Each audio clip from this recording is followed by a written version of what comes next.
Disneyland man here, not at Disneyland, and not dead either. I was just doing my daily checkup of Disneyland news and was greeted with the headline, Disneyland man dies on the Frozen ride. Not me. Just in case any of you were wondering. Apparently in Hong Kong Disneyland, a person with pre-existing medical conditions, a man, he sadly passed away, heart issues, nothing to do with the ride. I guess just as the ride was coming close to docking at the end, he must have had some sort of heart attack. So thoughts and prayers out to his family. That would suck. In some ways, I think it'd be a lot like people whose loved ones die during a holiday, like near Christmas or an anniversary or a birthday.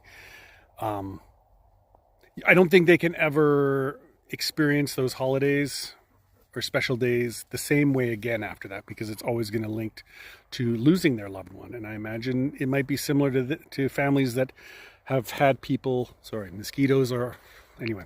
Yeah, it would probably be very similar to people who have had incidences in Disneyland parks, where this park and these movies and things that are supposed to be joyous suddenly take on a somber tone for the rest of your life, because you can never think of it again without thinking of,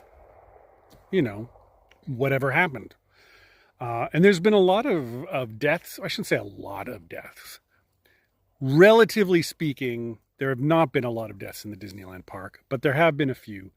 I know there was an employee that died. She was like 17, 18.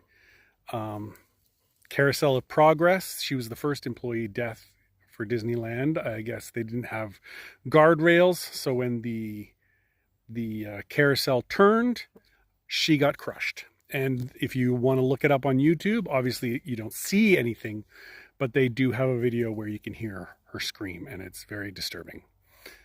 Then I've heard tales of a couple young boys who tried to stay overnight in the park on Tom Sawyer's Island, and then after the park closed and they figured they could, they were stuck on the island and they wanted to swim back to the other side so they could actually go around the park, and one of the brothers couldn't swim, and the brother that did swim tried to help his younger brother and ended up dying himself. And the younger brother, I imagine, that's what I've heard. And yeah, people who died on rides due to, safety failures. But anyway, it's kind of depressing, but I just wanted to share that I'm alive, and yeah, hug your loved ones.